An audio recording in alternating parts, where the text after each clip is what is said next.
క్యార్లిన్ విక్ గారికి, ఇక్కడ ఉన్నటువంటి పెద్దలకు, ఇక్కడ మీ అమూల్యమైన సమయాన్ని వెచ్చించి వాక్యం కోసం ఇక్కడకు విచ్చేసిన వారందరికీ కూడా మన ప్రభు, మన రక్షకుడు, సర్వాధికారి అయిన యేసుక్రీస్తు వారి ప్రశస్త నామంలో శుభాలు తెలియజేసుకుంటున్నాను. మీ అందరికీ కూడా వందనాలు. నేను వస్తున్నప్పుడు మీరు చప్పట్లు కొట్టకపోయినా పర్వాలేదు, అదేమంత గొప్ప విషయం ఏం కాదు. మనం మార్నింగ్ మాట్లాడుకునేటప్పుడు విశ్వాసం గురించి అనేకమైన విషయాల్ని మనం చర్చించుకున్నాం. విశ్వాసం అన్నది మనం దాని లోతుపాతులు మనం తెలుసుకోకపోతే మన విశ్వాస జీవితంలో ఉన్న లోటుపాట్లు మనకు అర్థం కావు. మన విశ్వాస జీవితాన్ని నెరపడం కూడా మనకు అర్థం కాదు. అయితే విశ్వాసం గురించి మనం వాక్యానుసారమైన అవలోకనం చేసుకుంటున్నప్పుడు, అర్థం చేసుకోవడానికి ప్రయత్నం చేస్తున్నప్పుడు వాక్యపు వెలుగులో మనం విశ్వాసం అంటే విధేయత అని చూసాం. అంటే యేసుక్రీస్తు వారికి మనం కమిట్ అవ్వకుండా మనం విశ్వాసులుగా ఉండలేం. విశ్వాసం అంటే చెయ్యెత్తేసి నా పాపాలు క్షమించని కాసేపు ఏడ్ చేసి ఆ తర్వాత శరమామూలు జీవితం కాదు విశ్వాసం అంటే. విశ్వాసం అంటే ఒక వ్యక్తి క్రీస్తు అనే వ్యక్తికి కమిట్ అయిపోతున్నాడు జీవితాంతం. డిసైపుల్షిప్ గురించి, శిష్యరికం గురించి ఇటీవల బైబిల్ని మరొక వర్షన్లోకి ట్రాన్స్లేట్ చేసినటువంటి యూజిన్ పీటర్స్ అనేటువంటి బైబిల్ స్కాలర్ ఒక అద్భుతమైన పుస్తకం రాశాడు శిష్యరికం గురించి. ఆయన పుస్తకానికి ఏం పేరు పెట్టాడంటే long obedience in the same direction అన్నాడు. క్రైస్తవ విశ్వాస జీవితం ఏమిటి అంటే అది ఒక సుదీర్ఘమైన విధేయతా జీవితం అన్నమాట. Long obedience in the same direction అంటే మళ్ళీ వెనక్కి తిరిగి చూడనటువంటి విధేయత. క్రీస్తు బాట పడితే ఇంకా ఆ బాట పట్టి ఇంకా అందులోనే విధేయత చూపించి ముందుకెళ్ళేటువంటి జీవితం. అందుకనే విశ్వాసంలో విధేయత చాలా ప్రాముఖ్యం. ఉదయం కూడా మనం అనేకమైనటువంటి ఉదంతాలు చూసాం, వాక్యపు సన్నివేశాలు, వాక్య భాగాలు మనం చూసాం. యేసుక్రీస్తు వారు కొందరి విశ్వాసాన్ని ఆయన నిర్మోహమాటంగా తృణీకరించారు. ఆయన తనను తాను వారి వశం చేసుకోలేదు. ఆయన నిక్కచ్చిగా చెప్పేశాడు. ఎందుకంటే వారి విశ్వాసంలో లోపం ఏంటంటే ఆయనకు విధేయత చూపించినటువంటిది. మనం ముగింపులో కూడా ఉదయం చూసాం, ఆయన ప్రభుత్వం కిందకి రాకపోతే మనం క్రైస్తవులం కాదు. మన జీవితంలోని ప్రతి రంగంలో, అది మన ఆలోచన జీవితమైనా, అది మన ఆంతరంగిక జీవితమైనా, ప్రైవేట్ లైఫ్ అయినా, అది మన బహిరంగ జీవితమైనా, పబ్లిక్ లైఫ్ అయినా, అది దాంపత్య జీవితమో, వృత్తి జీవితమో, సామాజిక జీవితమో, మరొక పార్శ్వమో, మరొకటో, అన్నీ ఆయన ప్రభుత్వం కిందకి రావాల్సిందే అని మనం చూసాం. మనము ఆ వాక్యపారాయణాన్ని కొనసాగిద్దాం. ఇప్పుడు దానికి ముందుగా కీర్తనల గ్రంథం నుంచి కొన్ని వచనాల్ని మనం చదువుకుందాం. కీర్తనల గ్రంథం 40వ అధ్యాయము యేసుక్రీస్తు వారి గురించి ముందుగానే చెప్పబడిన విషయాలు ఈ దావీదు కీర్తనలో మనకి కనపడతాయి. ఇక్కడ ఉన్నటువంటి కొన్ని విషయాలు అందుకనే మీకోసం చదువుతున్నాను. ముఖ్యంగా విధేయత గురించినటువంటి, యేసుక్రీస్తు వారి జీవితంలో విధేయత గురించినటువంటి విషయాల్ని దావీదు ప్రవచనాత్మకంగా ఇక్కడ మాట్లాడడం కూడా మనం చూస్తాం. కీర్తనలు 40, పాత నిబంధనలో 472వ పేజీ తెలుగు బైబిల్స్లో. నేను ఇక్కడ ఉన్నటువంటి కొన్ని విషయాల్ని చదువుతూ ఉన్నాను. 5వ వచనం నుంచి నేను చదువుతున్నాను. యెహోవా నా దేవా, నీవు మా ఎడల జరిగించిన ఆశ్చర్య క్రియలను, మా ఎడల నీకున్న తలంపులను బహువిస్తారములు. వాటిని వివరించి చెప్పేదని అనుకుంటున్నా, అవి లెక్కకు మించి ఉన్నవి. నీకు సాటి అయిన వాడు ఒకడునూ లేడు. మనం ఇందాక పాటలు పాడాం కదా, ఆరాధన చేశాం కదా. అది 5వ వచనం. వెంటనే ఆరాధన చెయ్యంగానే ఆయన వెంటనే 6వ వచనంలో ఏమంటున్నాడు చూడండి. బలులనైనను నైవేద్యములనైనను నీవు కోరుటలేదు, నీవు నాకు చెవులు నిర్మించి ఉన్నావు. బైబిల్ పరిభాషను మనం చాలా జాగ్రత్తగా అర్థం చేసుకోవాలి. బలులను నైవేద్యాలని నువ్వు కోరట్లేదు, కానీ నువ్వు నాకు చెవులు ఇచ్చావు అంటున్నాడు. ఏమిటి చెవులకి బలికి నైవేద్యాలకి ఏమిటి సంబంధం? నీవు నాకు చెవులు నిర్మించి ఉన్నావు. దహన బలులనైనను పాప పరిహారార్థ బలులనైనను నీవు తెమ్మనలేదు. పాతకాలంలో దాసులు ఉండేవాళ్ళు, బానిసలు ఉండేవాళ్ళు పెద్దవాళ్ళ గృహాల్లో. ఈ పెద్దవాళ్ళ గృహాల్లో బానిసలు ఉన్నప్పుడు థ్యాంక్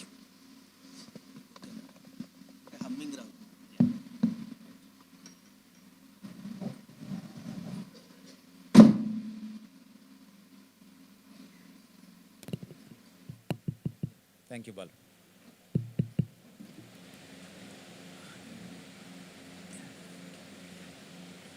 ఈ బానిసల్ని ఎక్కడో కొనుక్కొచ్చుకుంటారు, వేలం వేస్తారు, వాళ్ళని కొనుక్కొచ్చుకుంటారు. కొనుక్కొచ్చుకున్న తర్వాత వీడు జీవితాంతం వాళ్ళకి కట్టుబడి వెట్టి చాకరీ చేయాలి. వచ్చిన తర్వాత ఏం చేస్తారంటే ఒక ముద్ర లాంటి దాన్ని, ఇనుప ముద్ర లాంటి దాన్ని కాల్చి అతని శరీరం మీద ముద్రగా వేస్తారు. అంతేకాకుండా ఏం చేస్తారంటే అతని చెవుని గడప కమ్ముకి ఆనించి ఒక సువను, మీరు ఇక్కడ తెలంగాణలో ఏమంటారో సువనే అంటారా, దాన్ని బాగా ఎర్రగా కాల్చి వాడికి ఆ చెవుకు ఒక రంధ్రం పెడతారు. ఇవి గుర్తులు అనమాట వీడిని నా బానిస అనడానికి. ఇక్కడ దావీదు నాటి సంస్కృతిని బేస్ చేసుకొని నాటి పరిస్థితుల్లో మాట్లాడుతున్నాడు. అందుకని ఈ బైబిల్ పరిభాష మనం చాలా జాగ్రత్తగా అర్థం చేసుకోవాలి. ఎందుకు చెవుల గురించి మాట్లాడుతున్నాడు? మనం ఇప్పుడు ఈ మధ్య కొత్త స్టైల్ ఏంటంటే మనం ఎంత ఆరాధన చేస్తే అంత ఆశీర్వాదం అని కొత్త స్టైల్ ఇప్పుడు. దానికి తోడు ఇవి వచ్చాయి కొత్తగా, నా గొంతును కూడా మార్చి చెప్తాయి అన్నమాట.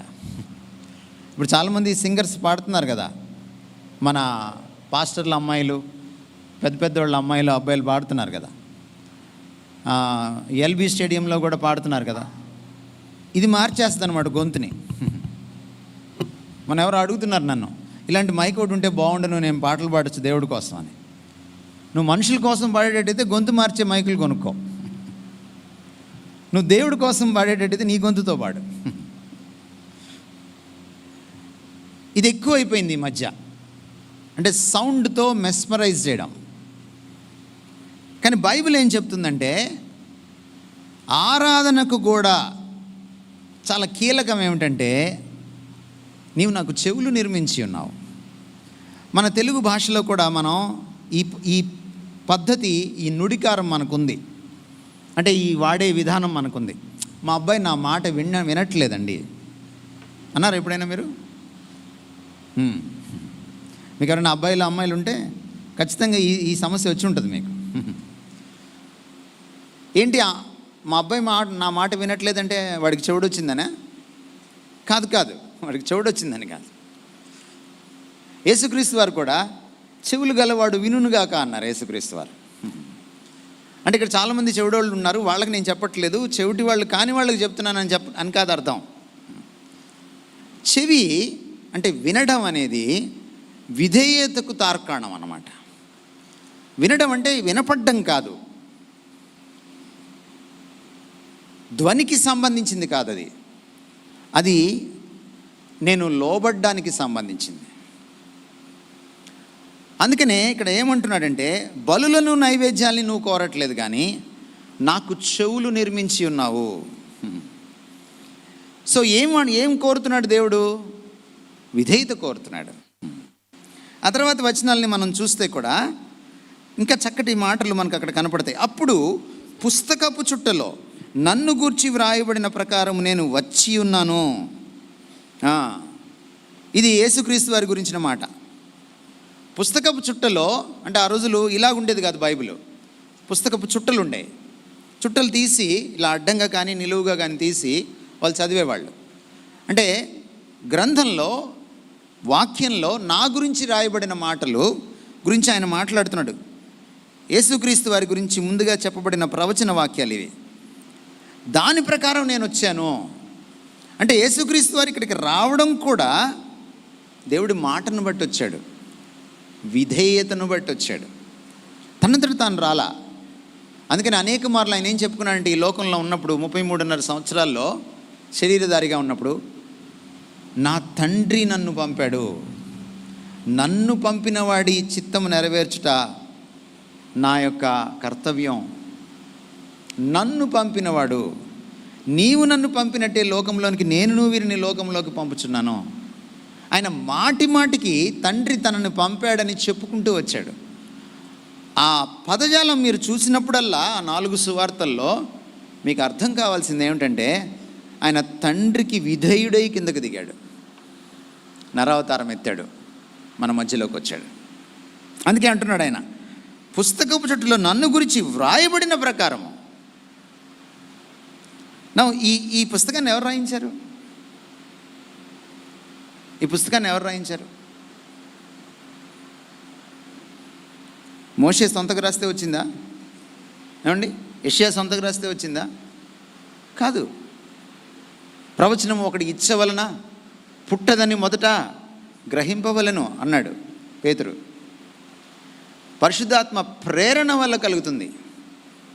ప్రతి లేఖనము దైవావేశం వలన కలిగినది అని పేతురు 2 తిమోతి 3:16 చెప్పాడు. మరి ఏ దేవుడైతే వాక్యం రాయించాడో, ఎవరికైతే వాక్యము అనే బిరుదుందో, ఆయన వాక్యానికి అనుగుణంగా నడుచుకున్నాడు. నువ్వెంత, నేనెంత? మత్తయి సువార్త 5వ అధ్యాయం మీరు చదివితే ఆయన ఏమన్నాడంటే, ధర్మశాస్త్రంను కొట్టివేయటకు నేను వచ్చానని మీరు తలంచొద్దు, నేను నెరవేర్చడానికే వచ్చాను. గలతీ పత్రిక మీరు చదివితే పౌలు చెప్తున్న మాటలు మీరు వింటుంటే, యేసుక్రీస్తు వారి గురించి, ఆయన స్త్రీ సంతానముగా పుట్టాడు. ఎందుకంటే స్త్రీ సంతానం ద్వారానే ఆయన అపవాదికి బుద్ధి చెప్తానని ఆదికాండం 3వ అధ్యాయం 15వ వచనంలోనే చెప్పేశాడు ఆయన. ఎందుకంటే నువ్వు నేను సృష్టించినటువంటి మనిషిని నువ్వు పాడు చేసావు కనుక, నిన్ను ఆ మానవ అవతారం ద్వారానే నిన్ను నేను అణిచివేస్తాను, నేను ఓడిస్తాను, నిన్ను అధఃపాతాళానికి తొక్కేస్తానని దేవుడు ఆ రోజే చెప్పడం జరిగింది. అయితే అక్కడ పౌలు ఒక మాట అన్నాడు, ఆయన స్త్రీ సంతానముగా పుట్టి ధర్మశాస్త్రమునకు లోబడినవాడు ఆయన. ఎందుకు యేసుప్రభు భారతదేశంలో పుట్టలేదు? భారతదేశంలో ధర్మశాస్త్రం లేదు. ఎందుకు యేసుప్రభు రెడ్ ఇండియన్స్లో పుట్టలేదు? వాళ్ళకి ధర్మశాస్త్రం లేదు. ఎందుకు యేసుక్రీస్తు ఫిలిస్తీన్లోనో అమాలేకీల్లోనో పుట్టలేదు? వాళ్ళకి ధర్మశాస్త్రం లేదు. ఎందుకు ఆయన రోమియోల్లోనో గ్రీకుల్లోనో పుట్టలేదు? ఒక సీజరు చక్రవర్తి కొడుగ్గా పుట్టలేదు, ఒక అలెగ్జాండర్ కొడుగ్గా పుట్టలేదు. వాళ్ళకి ధర్మశాస్త్రం లేదు. ధర్మశాస్త్రానికి లోబడాలి కనుక ధర్మశాస్త్రపు పరిధిలో ఉన్న కన్యక గర్భాన పుట్టాడు. అప్పుడు ఆయన స్త్రీ సంతానం అవుతాడు. అంటే ఆయన పుట్టుక కూడా విధేయత. ఆ తర్వాత మాట్లాడుతున్నాడు ఆయన, చూడండి, చాలా చక్కటి మాట అంటున్నాడు 8వ వచనంలో, నా దేవా నీ చిత్తము నెరవేర్చుట నాకు సంతోషం. ఎంతమంది క్రైస్తవులు చెప్పగలరు ఈ మాటలు?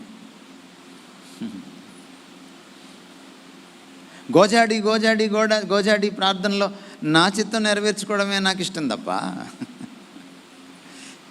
నాకు ఇల్లు ఇవ్వవా, నాకు అది ఇవ్వవా, నాకు ఇది ఇవ్వవా. చిన్నపిల్లలు చాక్లెట్ కోసం, ఐస్ క్రీమ్ కోసం కింద పడి అప్పుడప్పుడు కాళ్ళు పైకెత్తి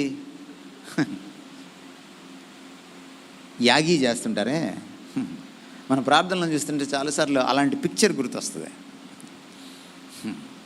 ఆ చిత్రమే గుర్తొస్తుంది. నాకు ఇస్తావా చేస్తావా? అప్పుడప్పుడు మీ అబ్బాయి మీ దగ్గరికి వచ్చి బైక్ అడుగుతాడు, వాడికి ప్రాణాపాయం తెచ్చుకోవడానికి. అది కూడా మామూలు బైక్ అడగడు, ₹1,00,000 పైన బైక్ అడుగుతాడు. నువ్వు ఇవ్వనంటే నానయాగి చేస్తాడు. చాలాసార్లు మన ప్రార్థనలు అలాగే ఉంటాయి. కానీ ఈయన అంటున్నాడు, నీ చిత్తము నెరవేర్చుట నాకు సంతోషము. సంతోషంగా చేయకుండా విధేయత లేదండి. Obedience is a voluntary act of will. విధేయత అనేది నేను స్వచ్ఛందంగా నా సంకల్పాన్ని దేవుడికి లోబరిచేటువంటి ఒక ప్రక్రియ. ఇది విధేయత. విధేయత బలవంతంగా చేసేది కాదు. విధేయత ఆరాధన కంటే గొప్పది. విధేయత ప్రసంగాల కంటే గొప్పది. విధేయత యూట్యూబ్ లైకుల కంటే గొప్పది. విధేయత బైబిల్ జ్ఞానం కంటే గొప్పది. విధేయత చర్చిలో నీ అనుభవం కంటే గొప్పది. విధేయత నువ్వు పెట్టే మీటింగుల కంటే గొప్పది. ఈరోజు మనం చాలా గొప్ప గొప్పగా అనుకుంటున్నాం కదా క్రైస్తవంలో. యూట్యూబ్లో లైకులు పెరిగితే గొప్ప, సబ్స్క్రిప్షన్లు పెరిగితే గొప్ప, నా పాటని ఇన్ని మిలియన్లు చూస్తే గొప్ప, మళ్ళీ మనమే థంబ్నెయిల్ మార్చి 1 మిలియన్ వ్యూస్. ఏమో నువ్వు చెప్పుకోకపోతే థంబ్నెయిల్ మార్చకపోతే ఏమవుద్దో. అక్కడ కింద రాసి ఉంటుంది కదా ఎన్ని మిలియన్స్, ఎన్ని లక్షలు. మళ్ళీ నువ్వు ప్రత్యేకంగా ఎందుకు చెప్పాలి? నన్ను చూడు, నా గొప్పతనం చూడు. ఎప్పుడైతే నిన్ను నువ్వు షో ఆఫ్ చేసుకుంటావో ఆరాధన అక్కడ చచ్చిపోయింది అంతే. నిన్నెప్పుడు నువ్వు కనపరుచుకుంటావో ప్రభు కనపడ్డు. నువ్వెప్పుడు కనుమరుగవుతావో ప్రభు కనిపిస్తాడు. That's worship. క్రైస్తవ విశ్వాసం విధేయత లేకుండా లేదు. క్రైస్తవ ఆరాధన విధేయత లేకుండా లేదు. క్రైస్తవ పరిచర్య విధేయత లేకుండా లేదు. క్రైస్తవ జీవితం విధేయత లేకుండా లేదు. విధేయత కీలకం. నీ ధర్మశాస్త్రము నా ఆంతర్యంలోనున్నది అని చెప్తున్న మాటలు చూడండి. ధర్మశాస్త్రం ఎక్కడ పెట్టుకున్నాడు? వాక్యాన్ని ఎక్కడ పెట్టుకున్నాడు? ఎందుకు ఈయన విధేయత చూపించగలిగాడు? నేను పొద్దున్న మీకు చెప్పాను, నోట్స్ రాసుకుంటే రాసుకున్నారు కానీ గుండెల్లో రాసుకోండి అని చెప్పాను నేను మీకు. ఇక్కడ పెట్టుకోవాలి. ఎందుకంటే నేను నోట్స్ రాసుకుంటే తీసుకుని వెళ్ళలేను. నేను ఉదయం లెగిస్తే ఇంట్లోనే ఉండను కదా. ఆఫీస్కి వెళ్తాను, వీధిలోకి వెళ్తాను, మార్కెట్లోకి వెళ్తాను, వ్యాపారం కోసం వెళ్తాను, పరిచర్య నిమిత్తం వెళ్తాను. ఎక్కడ పెట్టుకోవాలి వాక్యాన్ని? చాలామందికి కొత్త అలవాటు వచ్చింది. పొట్ట నొప్పి వస్తే పొట్ట మీద బైబిల్ తోటి ఇలా అనడం. ఈ పిచ్చి అలవాట్లు వచ్చినాయి ఈ మధ్యకాలంలో. నడు నొప్పి వస్తే నడువుని బైబిల్తో ఇలా అనడం. పిచ్చికళ్ళు వస్తే బైబిల్ని తలగడ కింద పెట్టుకొని పడుకోవడం. కొంతమంది గుండెల మీద పెట్టుకొని పడుకోవడం. నువ్వు గుండెల్లో దాచుకోవాలి నీ వాక్యాన్ని. అప్పుడే విధేయత నీకు అలవడుతుంది.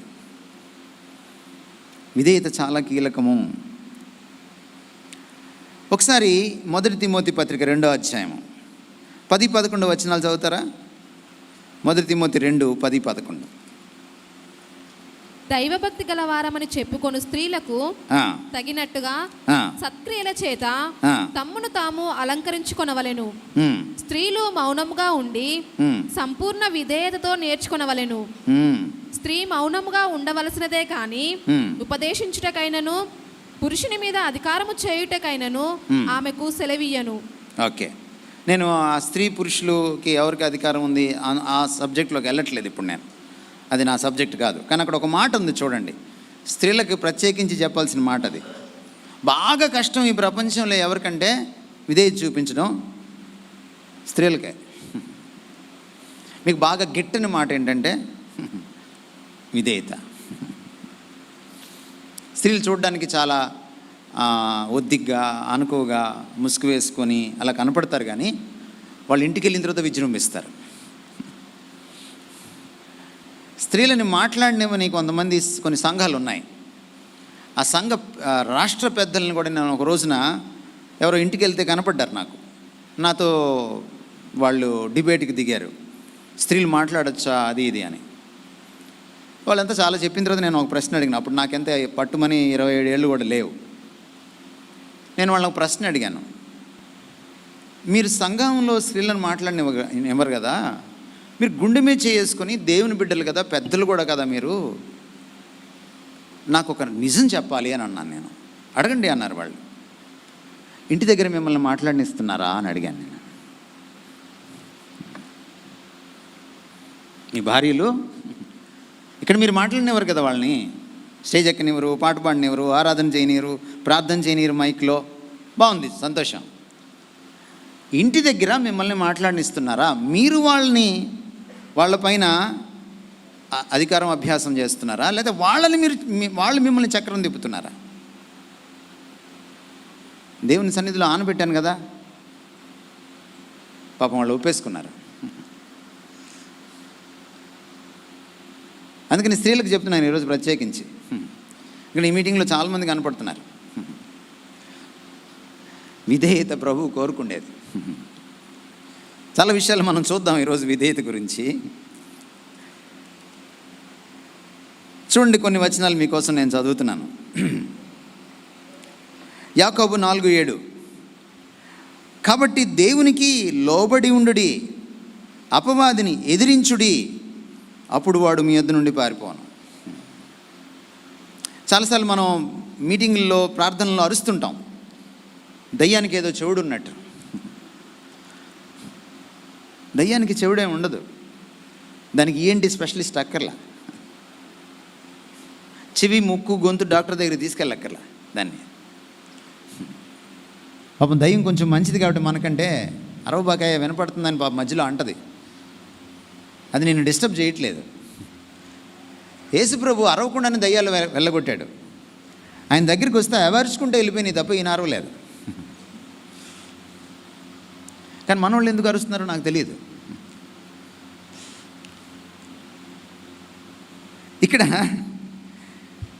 దయ్యం ఎప్పుడు నీ కంట్రోల్లోకి వస్తుందో తెలుసా?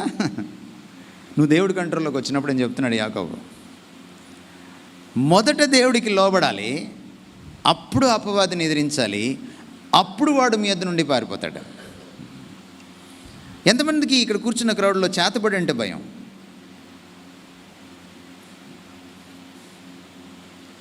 పొద్దున్న నా మీటింగ్కి వచ్చుంటే మీరు చేతులు ఎత్తర్లే, నాకు తెలుసు.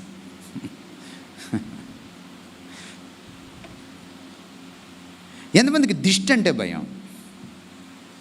ఎంతమందికి వాస్తు అంటే భయం? ఎంతమందికి తుమ్ము అంటే భయం?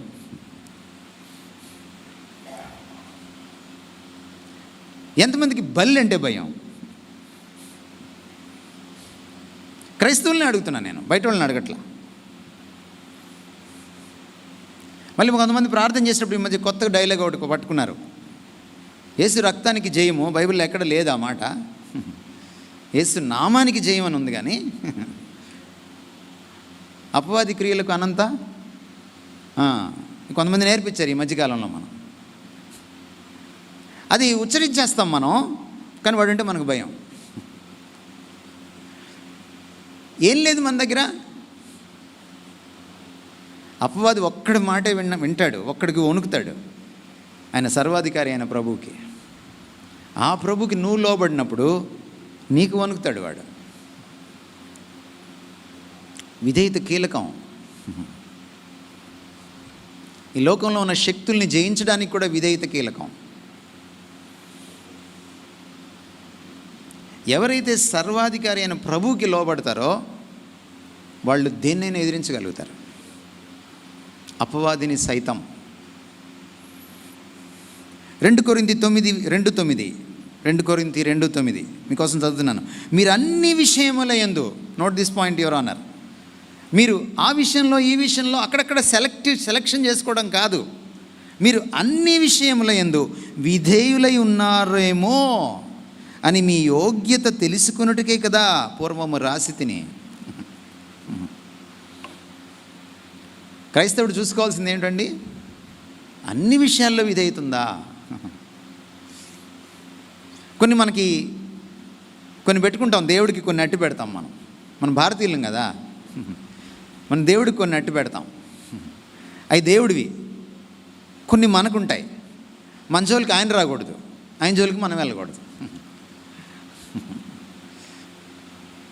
కొంతమంది భోజనం చేస్తే కూడా దేవుడికి పక్కన పెడతారు ఒక ముద్ద, ఇవన్నీ నాయి. కొంతమంది దశంభాగం ఇచ్చేసి 90 అంతా నాది అనుకుంటారు. ఆ 90 కూడా దేవుడిదే. తమరు ఆ విషయం తెలుసుకోవాలి. మీరు పాత నిబంధన చదివితే మనకిచ్చే ఉద్యోగం, మనకు ఉండే ఆస్తిపాస్తులు, మనం నివసించే గృహాలు, మనం నడుపుతున్న కార్లు, ఇవన్నీ నీ బాహుబలం అనుకోవద్దని చెప్పాడు ఆయన. ద్వితీయోపదేశకాండం 8వ అధ్యాయం మీరు చదివితే, నువ్వు సుఖభోగాలను అనుభవించిన తర్వాత నన్ను మర్చిపోతావేమో అన్నాడు ఆయన. ద్వితీయోపదేశకాండం 6వ అధ్యాయం మీరు చదివితే, for all the resources God is the only source. మన ప్రతి వనరుకి, మన ప్రతి ఈవికి, మన ప్రతి వరానికి, మనం అనుభవించే ప్రతి ఆశీర్వాదానికి ఆయనే మూలకారకుడు. ఇది మనం అర్థం చేసుకోవాలి. అందుకని అన్ని విషయాల్లో విధేయులై ఉండాలి. విధేయత చాలా కీలకమండి. ఇది చాలా చాలా కీలకము. యోహాను 3:36 చదువుతున్నాను. కుమారుని యందు విశ్వాసముంచువాడే నిత్య జీవము గలవాడు. మళ్ళీ విశ్వాసం అన్న మాట వచ్చింది చూడండి.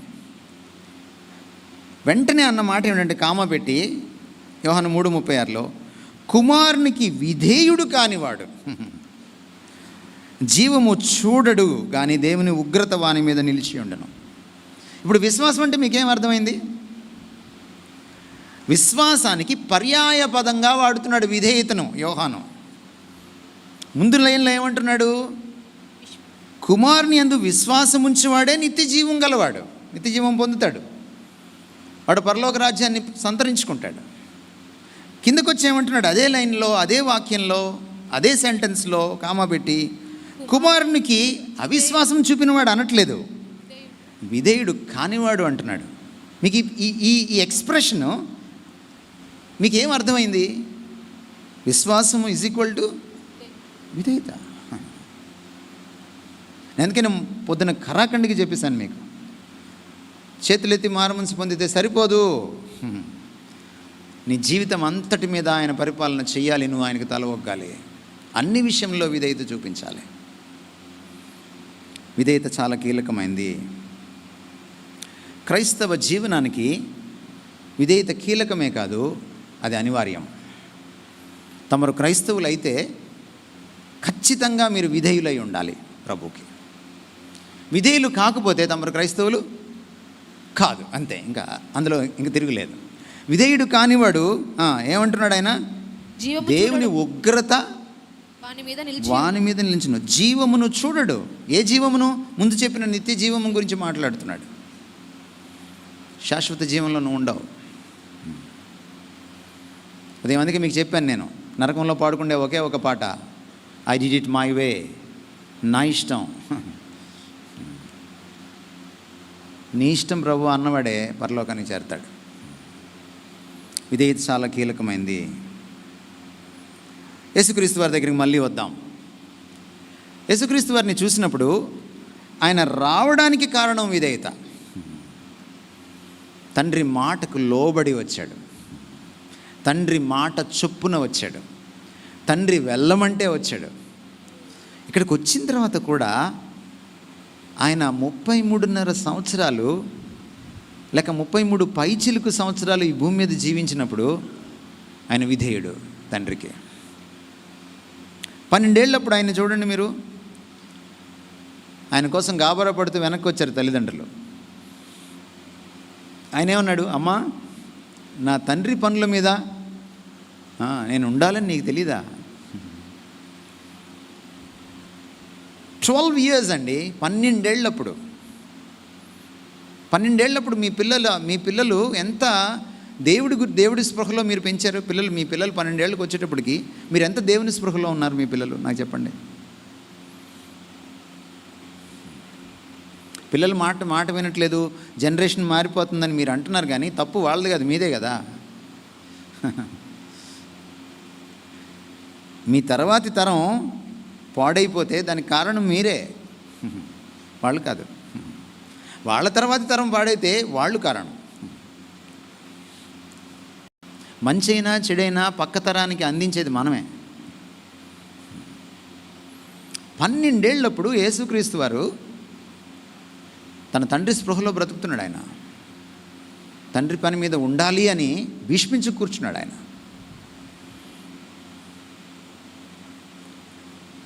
ఆయన ప్రసంగం చేస్తే ఇది నాది కాదు, నా తండ్రిది, నా తండ్రి చెప్పినవే నేను మీకు చెప్తున్నాను అంటాడు.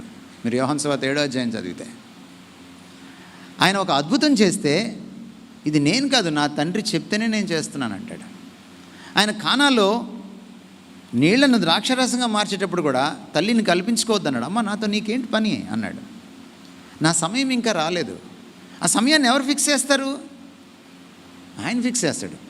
అమ్మ చెప్పిన సమయం కాదు, తన పరలోకపు నాన్న చెప్పిన సమయంలో ఆయన నడుచుకున్నాడు. ఆయన జీవితాన్ని మీరు ఒకసారి చూడండి, స్కాన్ చేసి చూడండి. ప్రతి క్షణం విధేయతే. ఆయన కొన్నిసార్లు ఆయన చంపడానికి వస్తే తప్పించుకొని వెళ్ళిపోయాడు. ఆయన చాలామంది ఆయన పిరికివాడు అనుకున్నారు. పిరికితనం పాపం తర్వాత వచ్చింది. యేసుక్రీస్తు వారిలో పాపం లేదు, ఏ కోశాన. పిరికితనం ఆయనలో ఉండడానికి వీల్లేదు. ఆయన పాపరహితుడు. పాపం వల్ల వచ్చిన పర్యవసానాల్లో ఒకటి పిరికితనం. పిరికితనంతో వెళ్ళలేదు ఆయన. అది తండ్రి చిత్తం కాదు. ఆయన తండ్రి నిర్ణయించిన కాలంలో తండ్రి చెప్పిన రీతిగా సిలువకి ఎక్కాలి. లేఖనముల ప్రకారము ఆయన సిలువపై మృతి పొందెను, సమాధి చేయబడిను. లేఖనముల ప్రకారము ఆయన సమాధిని గెలిచి తిరిగి లేచాడు, పునరుద్ధానుడయ్యాడు. 1 కొరింథీ పత్రిక 15వ అధ్యాయం 4వ వచనంలో పౌలు ఈ మాటలు చెప్పాడు. ఆయన పుట్టాలంటే లేఖనం ప్రకారం, ఆయన బ్రతకాలంటే లేఖనం ప్రకారం, ఆయన సిలువకి ఎక్కాలంటే లేఖనం ప్రకారం, ఆయన పునరుద్ధానుడు కావాలంటే లేఖనం ప్రకారం. విధేయత, అడుగడుగునా విధేయత అని జీవితంలో. అందుకని ఫిలిప్పీ పత్రికలు ఈ మాట్లాడినాడు పౌలు. ఆయన సిలువ మరణం అగునంత, సిలువకి అప్పగించుకునేంత విధేయతకు పరాకాష్ఠది. ఆ స్థాయికి వెళ్ళి విధేయత చూపించాడు తన తండ్రికి.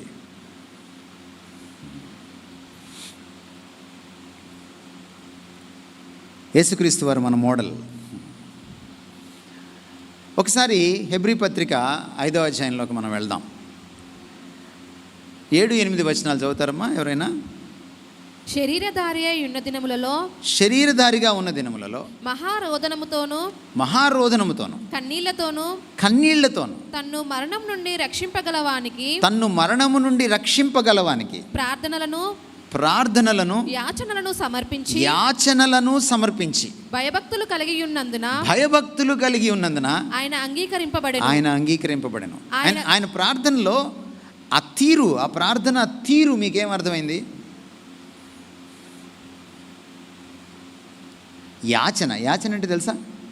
పొద్దున్న నా స్నేహితుడు వచ్చి నువ్వేంటి పెద్ద పెద్ద తెలుగు పదాలు వాడుతున్నావు, మా తెలంగాణ వాళ్ళకి రాదన్నాడు. మీ తెలంగాణ వాళ్ళు చాలా మంచి తెలుగు మాట్లాడతారని నేను అనుకుంటున్నాను. మరి ఏమండి, మా అమ్మమ్మ తెలంగాణయే. మా అమ్మమ్మ ఇంట్లో చాలామంది కవులు ఉన్నారు, క్రైస్తవ పాటలు రాసిన వాళ్ళు, థియోలాజియన్స్ ఉన్నారు. She comes from Mahabub Nagar area. నాకు తెలిసి తెలుగు బాగా వచ్చు. మా అమ్మ నాకు తెలుగులో పునాది వేసింది, పట్టిచ్చింది. మా అమ్మ వల్లే వచ్చింది నాకు తెలుగు. నా భాష ఎవరికైనా అర్థం కావట్లేదండి ఇక్కడ? తెలుగు భాష అర్థమవుతుందా, అర్థం కావట్లేదా? మనకి నేను హైదరాబాద్ వచ్చేటప్పుడు మా గుంటూరు నుంచి విజయవాడ దాటగానే కొండపల్లి అని వస్తుందండి. ఆ కొండపల్లి దగ్గర కొన్ని బొమ్మలు ఉంటాయి. ఆ కొండపల్లి బొమ్మలు ఎప్పుడైనా మీరు చూసారా? ఆ తలకాయ ఇలా అని చూడండి మీరు, ఆ కొండపల్లి బొమ్మని. అది ఇలా అంటది. మీరు ఒక విషయం నేర్చుకోవాలండి.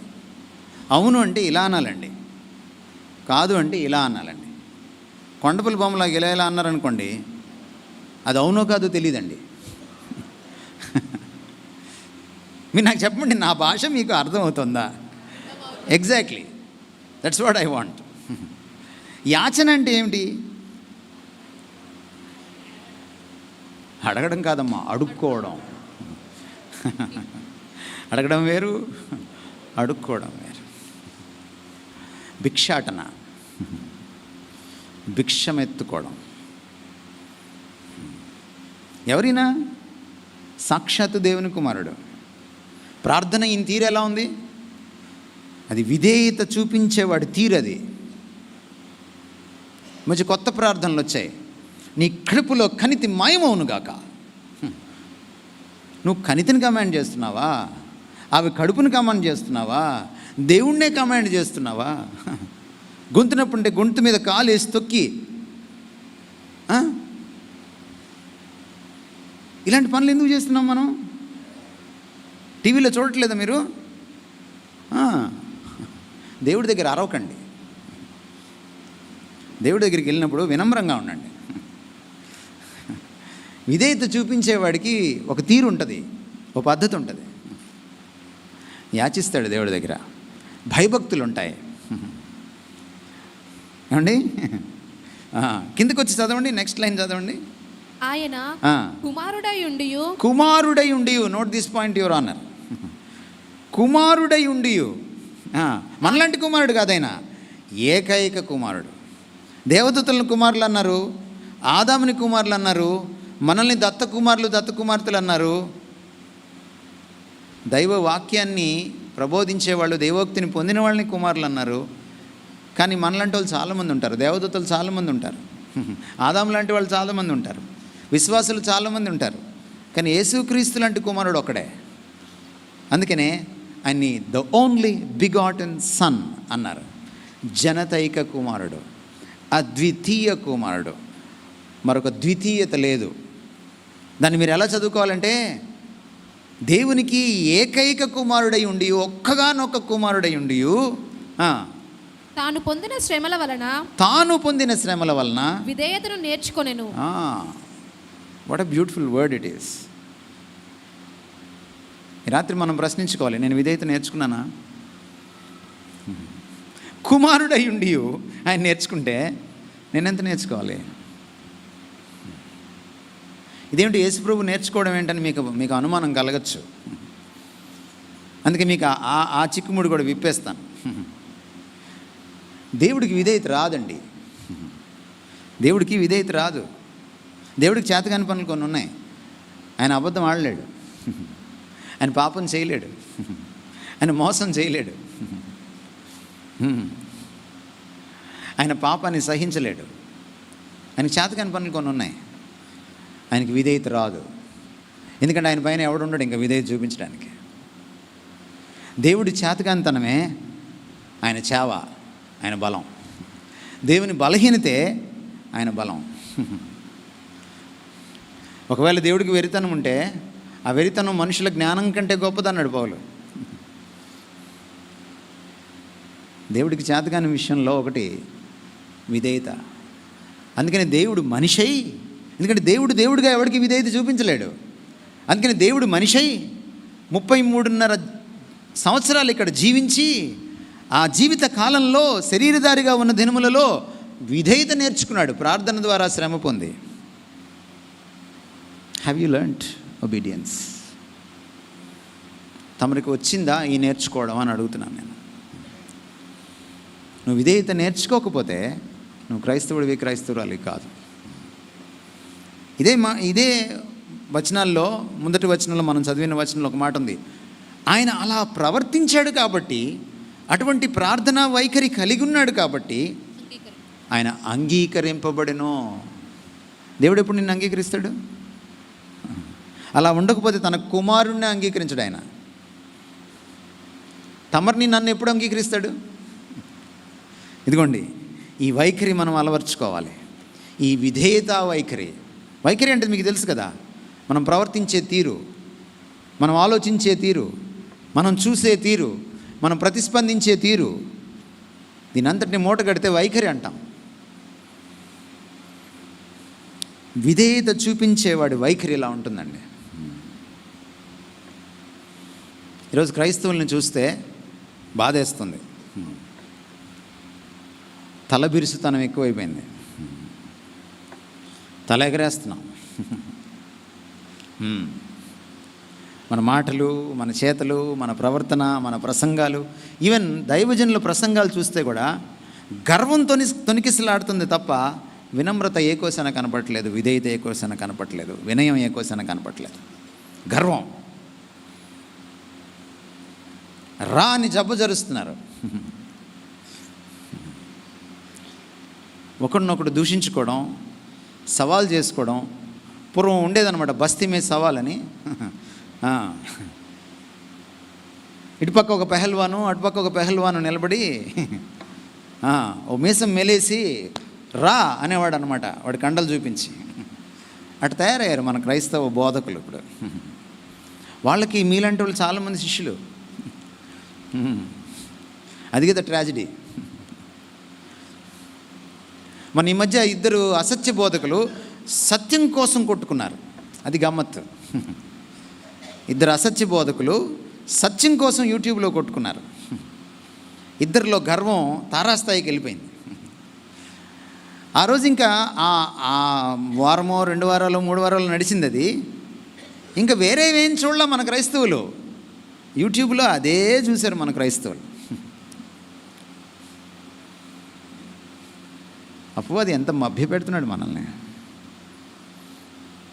ఇదిగో విధేయత తీరు ఇలా ఉంటుంది. అరే ఆరాధన చేసేటప్పుడు ఎందుకురా అలాంటి డ్రెస్సులు వేసుకొస్తున్నావు, ఎందుకురా అంత షో ఆఫ్ చేస్తున్నావు, ఎందుకురా అంత డాబు ప్రదర్శిస్తున్నావు, ఎందుకు నీకు ఇక్కడ లైట్లు ఎందుకు కావాలి, ఇక్కడ డిస్కో లైట్లు ఎందుకు కావాలి, రోబోటిక్ డిస్కో లైట్లు ఎందుకు కావాలి, ఇక్కడ పొగలు ఎందుకు కావాలరా అంటే, నా దేవుడు కింగు, నేను కూడా కింగ్ అన్నాడు ఈయన. ఈ కింగ్ ఎలా ఉన్నాడండి కిందకు వస్తే? పిలాతు నువ్వు రాజువా అంటే ఈయన ఏమన్నాడు? కాదన్నాడా? నీవు అన్నట్టే నేను రాజుని అన్నాడు. కానీ ఈ కింగ్ ఎలా ఉన్నాడు? కింగ్ లాగా ఉన్నాడా, సబ్జెక్ట్ లాగా ఉన్నాడా, సేవకుడు లాగా ఉన్నాడా, రాజులాగా ఉన్నాడా? అసలు కింగ్ ఏమో సేవకుడు అయిపోతే కింగ్ పేరు చెప్పుకొని నేల మీద దేకే మనం కింగుల్లాగా పోజు కొడితే విధేయత ఎక్కడి నుంచి వస్తుంది సార్? రాదు. ప్రభు పాదాల దగ్గర విధేయత నేర్చుకుందాం. ఆ వినమ్ర వైఖరిని, వినయ వైఖరిని నేర్చుకుందాం. అసలు ఆయన దగ్గర గడిపితే కదా మనం ఈ పుస్తకం చదివేటప్పుడు, ఈ పరిశుద్ధ గ్రంథం, ఈ గ్రంథరాజ్యాన్ని చదివేటప్పుడు మనం ఆయన ముఖారవిందాన్ని చూస్తే కదా, ఆయన క్యారెక్టర్ని వెతికితే కదా, ఆయన వ్యక్తిత్వాన్ని మనం ఎప్పుడైనా పరిశోధన చేస్తే కదా ఆయన ఎవరో మనకు తెలిసేది. ప్రార్థనలోకి వెళ్ళి బడబడా నాకు కావాల్సినవన్నీ ఇచ్చేయమని చెప్పేసి మళ్ళీ వచ్చేయడం తప్ప,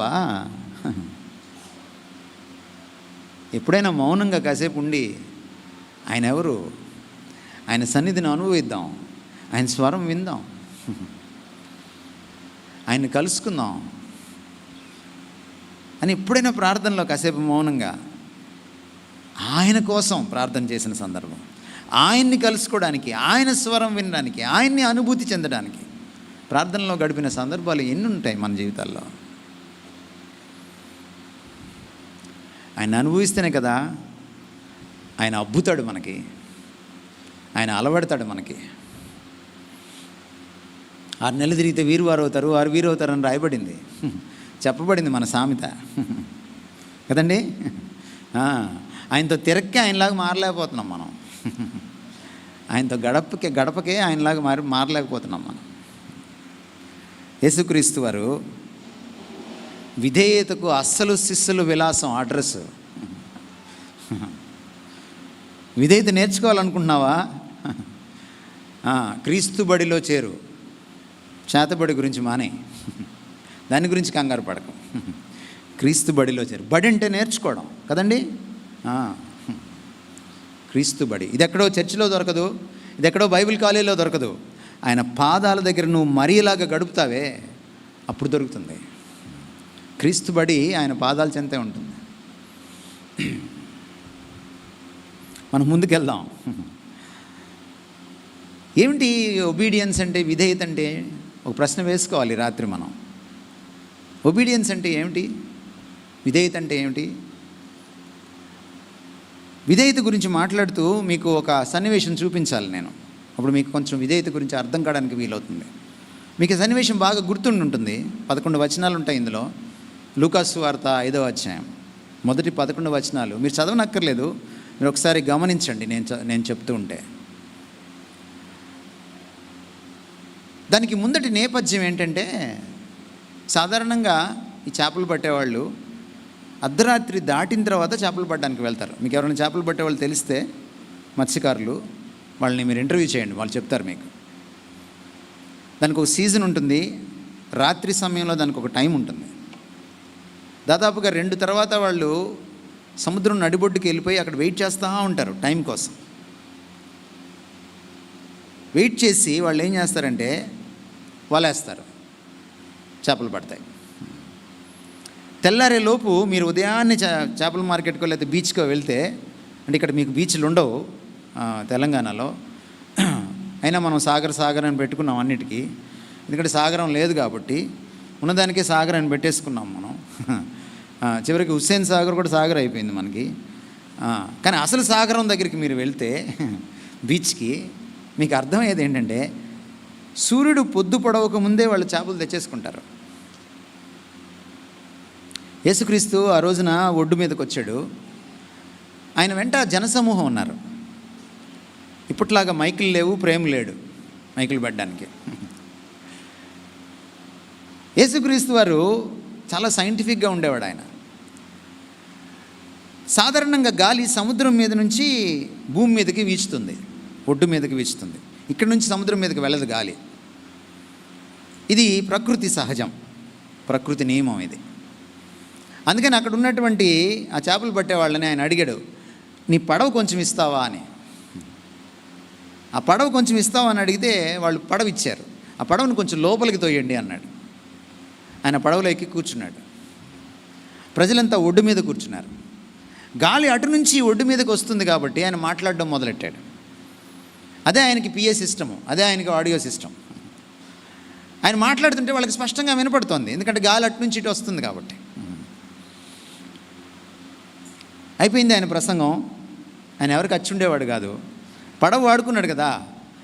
అందుకని ఆ మత్స్యకారులకి ఏదో గిఫ్ట్ ఇవ్వాలనుకున్నాడు ఆయన. అందుకని అన్నాడు, మీ వలలు వేయండి, కొంచెం దాన్ని ఇంకొంచెం లోపలికి తోసి మీరు వలలు వేయండి అన్నాడు. పేతురు వారందరికి లీడరు. ప్రసంగం చేయడంలో, అద్భుతాలు చేయడంలో యేసుప్రభు చాలా సీనియర్ కావచ్చు, కానీ చేపలు పట్టడంలో మాత్రం పేతురు చాలా సీనియర్ యేసుప్రభు కంటే. పేతురికి అందుకనే ఓవర్ కాన్ఫిడెన్స్. పేతురు వెంటనే అన్న మాట ఏంటంటే, రాత్రంతా శ్రమ పడ్డాం, ఏం దొరకలా. యేసుప్రభు అన్నాడు, వలలు వెయ్యి అన్నాడు. నీ మాట చొప్పున వేస్తానన్నాడు. నీ మాట చొప్పున వేస్తానంటే ఏం? విధేయతే కదా. నాకు తెలిసైతే పడవు, ఎందుకంటే నేను ఎక్స్పీరియన్స్డ్. ఇదే స్పాట్లో రాత్రంతా చూశాను, పడవు. కానీ నీ మాట చొప్పున వేస్తాను. మీకు అన్ని బైబిల్స్లోకి రాని ట్రాన్స్లేషన్ చెప్తాను ఈరోజు. లూకాసు వార్త 5వ అధ్యాయంలో ట్రాన్స్లేషన్లో ఒక మిస్టేక్ దొర్లింది. ఆయన వలలు వేయమన్నాడు, పేతురు వేశాడు. ఎన్ని చేపలు పడ్డాయి? వల పిగిలిపోయింది. ఆ పడవలో పెడుతుంటే కూడా వాళ్ళకి చేత కావట్లేదు. అలవి కానీ విస్తారమైన చేపలు పడ్డాయి. మామూలుగా చేపలు పడితే, చేపలు పట్టేవాడికి ఎలా ఉంటుందండి, అందులో రాత్రంతా శ్రమపడి చేపలు దొరక్క ఉన్నప్పుడు ఇన్ని చేపలు పడంగానే చేపలు పట్టేవాడు ఏం చేస్తాడు సార్? గంగం స్టైల్లో డ్యాన్స్ వేస్తాడు. అంతేనా? డ్యాన్స్ వేస్తాడు, అబ్బా నాకు చేపలు దొరికాయని. మొన్న ట్రంప్ గెలవగానే 2-3 సార్లు డ్యాన్స్ వేసాడు, ఎగిరాడు ఇలాన్ మస్క్. అట్లా ఎగురుతాడు కదా. కానీ పేతురు ఏం చేశాడు తెలుసా? నేను పాపాత్ముణ్ణి, నన్ను విడిచిపో అని ఆయన పాదాల మీద పడి కన్నీరు గార్చాడు. ఏమిటంటారు రహస్యం? ఎందుకంటే యేసు ప్రభు వలలు వేయమంటే పేతురు వల వేశాడు, అందుకని పిగిలిపోయింది. వలలలో పడవలసిన చేపలు ఒక్క వలలో పడేటప్పటికి అది పిగిలిపోయింది. పేతురు మనసులో ఏమనుకున్నాడో ప్రభువుకి తెలుసు, పేతురుకి తెలుసు. చుట్టుపక్కల వాళ్ళకి తెలియదు ఆ పాపం ఏంటో. పేతురు పాపం ఏంటో తెలుసా? అర్ధ విధేయత. విధేయత చూపించాడు కానీ పూర్తి విధేయత చూపించలేదు. ఈ రాత్రి మీకు ఒక విషయం చెప్పాలనుకున్నాను, ఒక సత్యం విధేయత గురించి. అర్ధ విధేయత ఈజ్ ఈక్వల్ టు అవిధేయత. అవిధేయత పాపం. మనం చాలాసార్లు బైబిల్ని ఎలా పాటిస్తాం తెలుసా? మనం ఏరుకుంటాం అన్నమాట. మనకు నచ్చినవి, మనకు అనుకూలంగా ఉన్నవి మనం పాటిస్తాం. పూర్వం ఎప్పుడో 20 సంవత్సరాల క్రితం ఒక ఆంటీ గారు మా ఇంటికి వచ్చారు పాస్టర్ గారిని తీసుకొని. ఏంటంటే మల్టీ లెవెల్ మార్కెటింగ్కి సంబంధించినటువంటి ఒక స్కీమ్ అనమాట అది. ఆ స్కీమ్లో మనం ఇంత డబ్బులు కడితే ఓ 11,000 ఆ రోజుల్లో కడితే, ఆ తర్వాత మన కింద చాలామంది చేరతారు. వాళ్ళు మనం ఇంటికి మనమేం పని చేయక్కర్లా, వాళ్ళు కష్టపడుతుంటే మనకు డబ్బులు వస్తూ ఉంటాయి. ఇప్పుడు కూడా చాలా ఉన్నాయి multi level marketing. Herbal life కూడా మల్టీ లెవెల్ మార్కెటింగే, చాలా ఉన్నాయి ఇప్పుడు. అప్పుడు నేను ఆవిడతో అన్నాను, కష్టపడకుండా వచ్చే జబ్బు నాకు వదిలేండి అంటే. నేను అప్పుడు పరిచర్యకి వెళ్తున్నా, నేను ఇష్టపడలేదు. ఇష్టపడకపోయేసరికి అదేంటి బాబు అలా అంటావు, మనం కష్టపడకపోయినా మనం తప్పేం చేయట్లేదు కదా. లేదంటే నాకు ఇష్టం లేదు, బైబిల్లో అలా లేదు. పనివాడు జీతమునకు పాత్రుడు అని ఉంది, నువ్వు కష్టపడితేనే భోజనం చేయమని ఉంది. కాబట్టి నాకు వద్దు నీ మల్టీ లెవెల్ మార్కెటింగ్ అన్నాను. ఇంకా నేను కూర్చోలే, వాళ్ళని కూర్చోబెట్టాను, పాస్టర్ గారిని ఆంటీ గారిని కూర్చోబెట్టాను. అప్పుడు ఆవిడ ఒక మాట అనింది, అన్నీ పాటించాలంటే బైబిల్లో కష్టం అయ్యా అన్నది ఆవిడ. పాస్టర్ గారు ఖండించలా, మా పాస్టర్ గారు ఖండించలా. అప్పుడు నేనేం చేశానంటే ఆ బ్యాగ్ పక్కన పెట్టి, బైబిల్ పక్కన పెట్టి కుర్చీ దగ్గరికి లాక్కొని కూర్చున్నాను ఆంటీ గారి దగ్గర. లాభం లేదు ఇవి క్లాస్ బీకాలని. కూర్చొని, ఆంటీ నాకు పెద్ద సమస్య తెచ్చిపెట్టారు అన్నాను నేను. ఏంటి బాబు అంది ఆవిడ. బైబిల్లో అన్నీ పాటించాలన్నా నాకు సమస్య లేదు, బైబిల్లో ఏది పాటించకూడదన్నా నాకు సమస్య లేదు. అన్నీ పాటించలేము, కొన్నే పాటించగలం అన్నారు చూసారా, ఇది నాకు పెద్ద సమస్య తెచ్చిపెట్టింది. మీకు ఒక రెడ్డింగ్కి ఇస్తాను, లేదా ఒక గ్రీనింగ్కి ఇస్తాను. పాటించలేనివన్నీ అండర్లైన్ చేయండి రెడ్డింగ్తో, పాటించగలిగినవన్నీ గ్రీనింగ్తో అండర్లైన్ చేయండి. ఆ బైబిల్ నేను ఉంచుకొని దాని ప్రకారం నడుచుకుంటాను అన్నాను. ఆవిడ గతుక్కుమనింది. వాడికి ఏం చెప్పాలో అర్థం కాల. నీతో మాట్లాడడం కష్టమయ్యా అంది. విధేయత అంటే నాకు నచ్చిన ఈ బైబిల్లో పాటించడం, నాకు నచ్చని వదిలిపెట్టడం కాదు, పూర్తిగా పాటించడం. అర్ధ విధేయత ఈజ్ ఈక్వల్ టు అవిధేయత. ఈరోజు క్రైస్తవులారా తెలుసుకోండి, అవిధేయత దేవుణ్ణి ధిక్కరించడం. ఎప్పుడైతే నువ్వు అవిధేయత చూపిస్తావో, అది పూర్తి అవిధేయత కావచ్చు, లేకపోతే అర్ధ విధేయత ద్వారా వచ్చిన అవిధేయత కావచ్చు. నువ్వు ఎప్పుడైతే అవిధేయత చూపిస్తావు అంటే ఆయన పాటించవో ఆయన మాటను, you are rebelling against God and his sovereign throne. ఆయనకు, ఆయన సర్వాధికార పీఠానికి ఎదురెడ్డి నిలబడి నువ్వు ధిక్కరిస్తున్నావు ఆయన అధికారాన్ని. ఇది పాపం. Every sin is a rebellion against God. అది చిన్నదైనా పెద్దదైనా ప్రతి పాపము దేవుణ్ణి, ఆయన అధికారాన్ని ధిక్కరించేది. నువ్వు మాట్లాడకుండానే ధిక్కరిస్తున్నావు ఆయన్ని.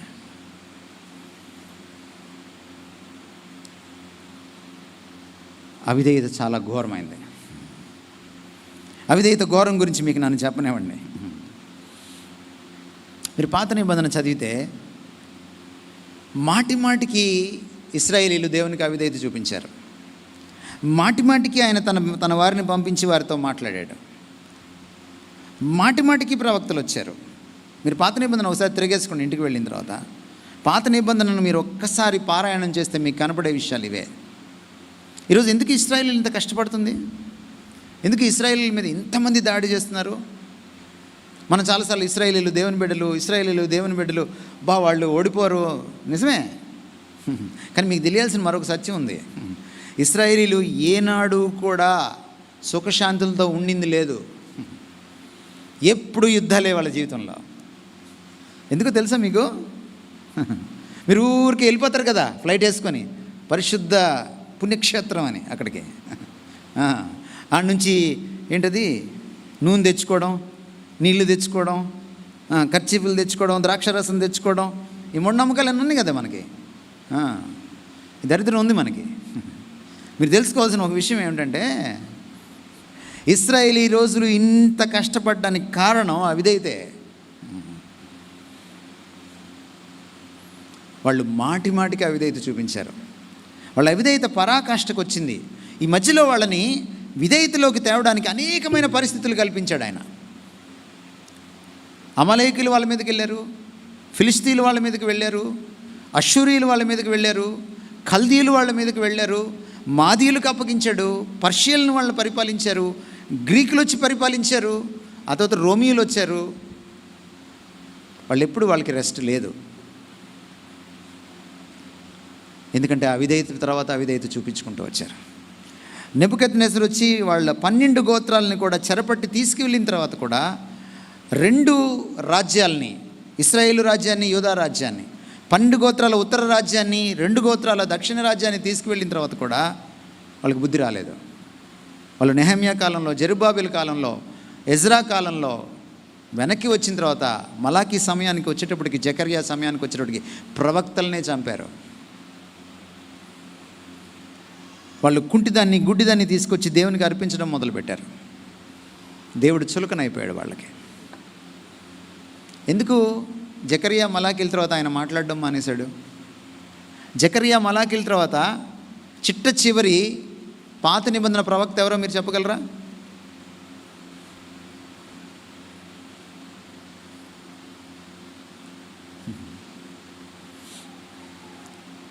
మీ బైబిల్ క్విజ్లో రాదు ఇది. క్విజ్లో షీల్డ్ సంపాదించిన వాళ్ళు ఉంటారు, ఇక్కడ కప్పులు కొట్టేసిన వాళ్ళు ఉంటారు. యేసుప్రభువు అన్నాడు, బాప్తిస్మిచ్చి యోహానుతో పాత నిబంధన కాలము ముగిసినది అన్నాడు. వినలేదా మీరు మాట? He's the last prophet of the old testament. బాప్తిస్మిచ్చి యోహాను. మధ్యలో గ్యాప్ ఎంతో తెలుసా? మలాకీకి బాప్తిస్మిచ్చి యోహానికి 430 సంవత్సరాలు. 430 సంవత్సరాలు వాళ్ళతో మాట్లాడడం మానేశాడు దేవుడు. చాలాసార్లు మీరు అంటుంటారు, దేవుని చిత్తం ఏంటి, దేవుని చిత్తం ఏంటి, దేవుని చిత్తం ఏంటి. నీకు ఎందుకు తెలియదు తెలుసా దేవుని చిత్తము? తమరు ఎప్పుడు విధేయత చూపించి ఎరగరు. ఎవడికి దేవుని చిత్తం తెలుస్తుంది? ఎవడైతే ప్రతిరోజు దేవుని మాటకు లోబడతాడో వాడికే దేవుని చిత్తం తెలుస్తుంది. మీకు పెళ్ళప్పుడు గుర్తొస్తాడు దేవుడు, దేవుని చిత్తం ఏంటి? అది కూడా మీకు ఆయన చిత్తం చేయాలనేం కాదు. ఇందాక ఆయన చెప్పాడు కదా, నీ చిత్తము చేయుట నాకు సంతోషము అని చెప్పాడు కదా. సంతోషం కాదు ఇక్కడ, ఆయన చిత్త ప్రకారం వెళ్తే కాస్త అనర్థాలు ఏం లేకుండా మా అమ్మాయి కాపురం బాగుంటుందని అంతే తప్ప, తమరికి మీ హృదయాంతరాలు ఎరగనివాడినే నేను తెలుగువాడినే కదా, నేను భారతీయుడినే కదా, మీ గుడ్లో పేలికనే కదా, నాకు తెలుసు మీ కథ అంతా.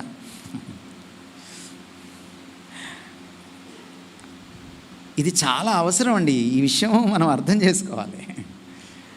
దేవుడు ముఖం తిప్పేస్తాడండి విధేయత చూపించకపోతే.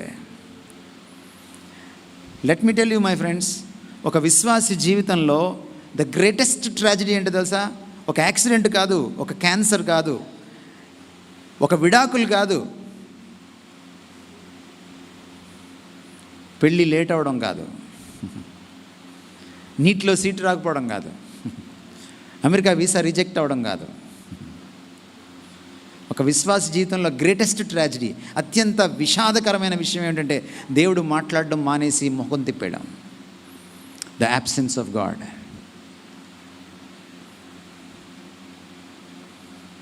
అవిధేయత చాలా చెడ్డది. అది మనల్ని నాశనం చేస్తుంది.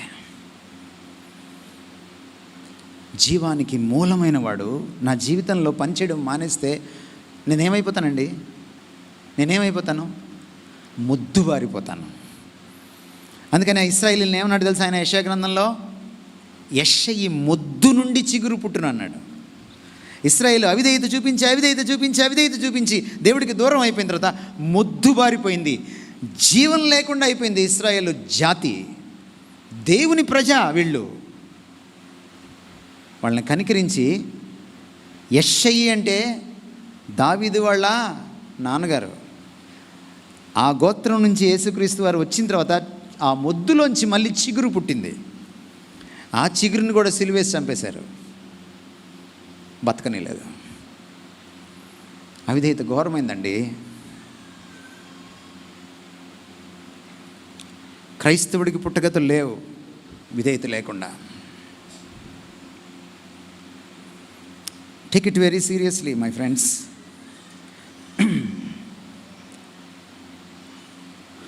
అవిధేయత గురించి, దాని యొక్క పర్యవసానాల గురించి, విధేయత ప్రాముఖ్యత గురించి మనం మాట్లాడుకుంటున్నాం. విధేయత గురించి మరొక మాట చెప్పుకుందాం మనం. రోమాపత్రిక 13వ అధ్యాయం తీసి పెట్టుకోండి. మీరు చదవనక్కర్లేదు, మనసులో చదువుకోండి. అక్కడ అధికారాల గురించి మాట్లాడాడు దేవుడు. 1 నుంచి 6 వచనాలు మీరు చదివితే, అధికారములన్నీ దేవుని వలననే కలిగినవి. దేవుని వలన కలిగినది తప్ప మరి ఏ అధికారం ఈ భూమి మీద లేదు, ఈ ప్రపంచంలో, ఈ విశ్వంలో లేదు. దేవుడు ఇస్తేనే అధికారం వస్తుంది. దేవుడికి ఒక్కడికే, ఎవడో ఇస్తే రాదు అధికారం. తనంతట తానే అధికారం కలిగిన వాడు. బట్ మనకి అది ఒక దేశ ప్రధానైనా, ఒక దేశ అధ్యక్షుడైనా, ఒక పోలీస్ ఆఫీసర్ అయినా, ఓ తహసీల్దార్ అయినా, ఓ కలెక్టర్ గారైనా దేవుడిస్తేనే అధికారం వస్తుంది. మీ ఆఫీసులో బాస్ అయినా, మీ ఇంట్లో నువ్వు తండ్రివైనా తల్లివైనా, నువ్వు అత్తవైనా నీ కోడలి పైన. చాలాసార్లు మనం అనుకుంటాం, నా ఆడపడుచుతనం, నా అత్తతనం చూపించాలి అనుకుంటాం. మనం కోడల్ని నలిపేస్తుంటాం మనం. గుర్తుపెట్టుకో, దేవుడిస్తే తప్ప నీకు అధికారం రాలేదు. కొన్నిసార్లు భర్తలు భార్యల్ని నలిపేస్తుంటారు. గుర్తుపెట్టుకో, నీకు భర్త హోదా వచ్చింది దేవుడిస్తేనే వచ్చింది. కొంతమంది పాస్టర్లు తమ గొర్రెల్ని నలిపేస్తూ ఉంటారు. పాస్టర్లు మీ గొర్రెల పైన బాసులుగా ఉండద్దు, దాసులుగా ఉండండి అని పేతురు చెప్పాడు తన పత్రికలో. పేరుకేమో జేసుదాసు క్రీస్తుదాస్ అంటారు, దగ్గరికి వెళ్ళి చూస్తే అయ్యగారు బాస్. సమీపింపురాని తేజస్సులో ఉంటారు అయ్యగారు. ఆ సమీపింపురాని తేజస్సులో ఉన్న ఆయనేమో వచ్చేసాడు మన మధ్యలోకి, మన మధ్య నివసించాడు. ఈయన గారేమో సమీపించడం తేజస్సులోకి వెళ్ళిపోయాడు. అందుకని అయ్యగారి దగ్గరికి వెళ్ళలేం మనం. మీరు ఈరోజు చాలామంది సెలబ్రిటీ బాసులను చూస్తున్నారు అలాగే క్రైస్తవ లోకంలో. కానీ ఈయన అంటున్నాడు, అధికారములన్నీ దేవుడి నుంచి వస్తాయి. అందుకే ఒక మాట చెప్పాడు ఈయన, నీకు నచ్చినా నచ్చకపోయినా, నీకు రేవంత్ రెడ్డి నచ్చకపోయినా ఆయన నీ ముఖ్యమంత్రే, లోబడాల్సిందే. నీ కులపోడు పాస్టర్ కాకపోయినా నీ చర్చిలో నీకు నచ్చకపోయినా నువ్వు లోబడాల్సిందే. నీ పై అధికారి ఆంధ్రోడైనా సరే నువ్వు లోబడాల్సిందే. ఎందుకంటే అధికారములన్నీ దేవుని వలననే కలిగినవి. అంటే దేవుడికి విధేయత చూపించిన తర్వాత నెక్స్ట్ స్టెప్ ఏంటంటే మనం ప్రభుత్వానికి విధేయత చూపించాలి. ఏమండి, మనం మన యజమానులకు విధేయత చూపించాలి. యజమాని అంటే మనకు ఉద్యోగం ఇచ్చినాడు. మనం మన తల్లిదండ్రులకు విధేయత చూపించాలి. మనం సంఘంలో పెద్దలకి, పాస్టర్కి విధేయత చూపించాలి. నీకు నచ్చకపోయినా అప్పుడే నువ్వు దేవుడికి విధేయత చూపించినట్టు. దేవుడికి విధేయత చూపించే క్రైస్తవుడు ఈ స్థాయిలన్నింటిలో విధేయత చూపించుకుంటూ వస్తాడు. ఎందుకని? దేవుని వలన తప్ప వచ్చిన ఏ అధికారం కూడా లేదు. అందుకనే క్రైస్తవుడు చట్ట విరుద్ధంగా ప్రవర్తించలేడు, సంఘంలో అమర్యాదగా నడుచుకోలేడు. భార్యల దగ్గరికి వద్దాం. నీ భర్తకు నువ్వు విధేయత చూపించకపోతే దేవుడికి అవిధేయత చూపించినట్టు. పిల్లల దగ్గరికి వద్దాం. మీ అమ్మ నాన్నకు నువ్వు విధేయత చూపించకపోతే దేవుణ్ణి ధిక్కరించినట్టు. ఎందుకంటే అధికారం ఎక్కడి నుంచి వస్తుంది? దేవుడి దగ్గర నుంచి వస్తుంది. మీకు గుర్తుందా, యెరూషలేము గోడలు కట్టాల్సి వచ్చినప్పుడు, కాలిపోయిన గుమ్మాలు మళ్ళీ కట్టాల్సి వచ్చినప్పుడు నెహమ్యా ఒక తాకీదు తీసుకొని వచ్చాడు రాజుగారి దగ్గర. ఎందుకు తీసుకొచ్చాడు ఆ తాకీదు? నెహమ్యాని ఎదిరిస్తే ఎవరిని ఎదిరించినట్టు? రాజుగారిని ఎదిరించినట్టు.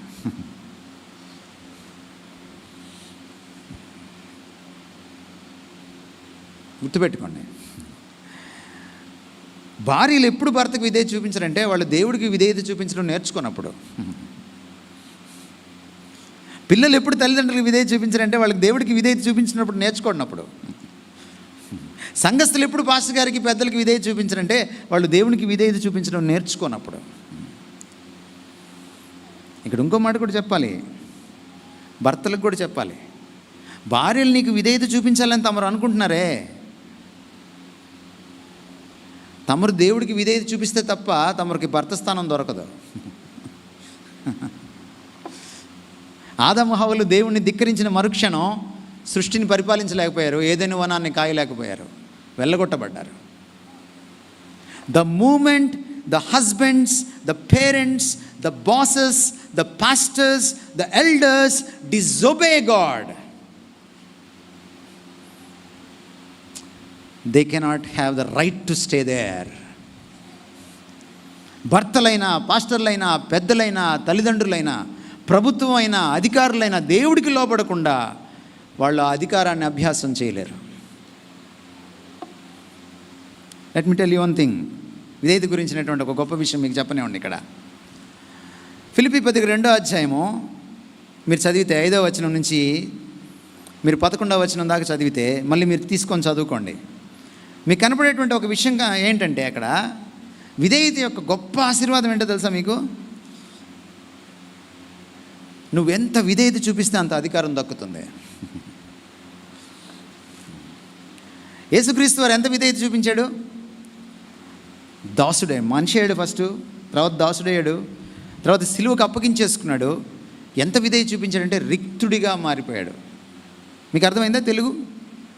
రిక్తుడు అంటే ఏంటి? ఇంకేం లేదు, ఇంకేమీ లేనంతగా దాసోహం అయిపోయాడు తన తండ్రికి. 9వ వచనం ఎలా స్టార్ట్ అయిందో చూడండి మీరు. అందుచేతను ఆగండి ఒక్క నిమిషం.